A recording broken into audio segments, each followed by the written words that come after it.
இந்த நாட்கள்ல நம்ம வாழ்க்கையில ஏற்பட வேண்டிய மாற்றங்களை குறித்து தொடர்ச்சியா நம்ம தியானிச்சுட்டு வரோம். யோவான் எழுதின சுவிசேஷம் 8வது அதிகாரத்துல நமக்கு தெரிந்த ஒரு சம்பவம் தான். இங்க ஆண்டவர் ஒலிவ மலைக்கு போறாரு.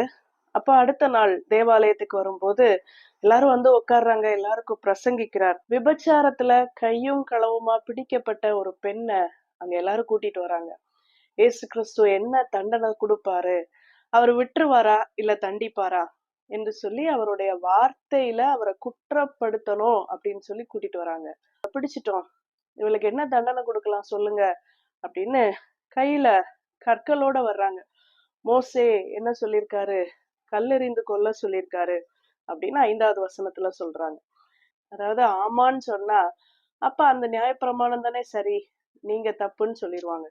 வேண்டாம் அப்படின்னு சொன்னா நீங்க அதுக்கு எதிரா இருக்கீங்கன்னு சொல்லுவாங்க. ஆண்டவரோட வாயில இருந்து வர்ற வார்த்தைய பிடிக்கணும், கேட்ச் பண்ணணும்னு வெயிட் பண்றாங்க. இப்ப இயேசு கிறிஸ்து கீழே குனிந்து எழுதி கொண்டிருக்கிறாரு. அடிக்கடி கேக்குறாங்க, ஏதாவது சொல்லுங்க, என்ன செய்யலாம் இவள. ஆண்டவர் சொல்ற வார்த்தை, உங்கள பாவம் இல்லாதது யாரோ அவங்க முதல்ல கல்லெறிங்க அப்படின்னு சொல்லி. இங்க என்ன நடக்குது, அவர் மறுபடியும் எழுத போயிட்டாரு. கேட்டு தங்கள் மனசாட்சியிலே கடிந்து கொள்ளப்பட்டு இந்த வார்த்தை அவர்களுக்குள்ளே பேசுது. ஆமா, பாவம் இல்லாதவர்கள் தான் கல்லெறியட்டும்னாரு. நாம தான் நிறைய தப்பு செஞ்சிருக்கோமே, அப்ப நம்ம அதற்கு தகுதி இல்லைன்னு சொல்லிட்டு ஒவ்வொருத்தரா கல்ல கீழே போட்டுட்டு போயிட்டாங்க.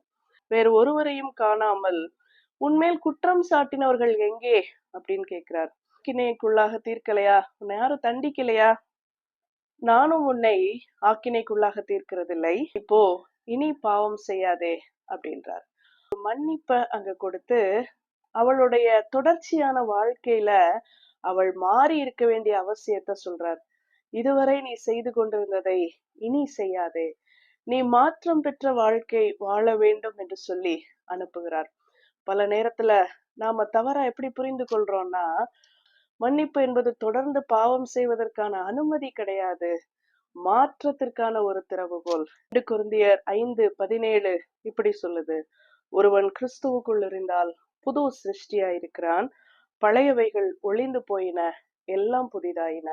நீங்க கிறிஸ்துவுக்குள்ள இருக்கோம் அப்படின்னு சொல்றீங்கல்ல, வெறுமனே மன்னிப்பை பெற்றவர்களாக சுதந்திரமாய் பாவம் செய்து தொடர்ந்து ஓட முடியாது.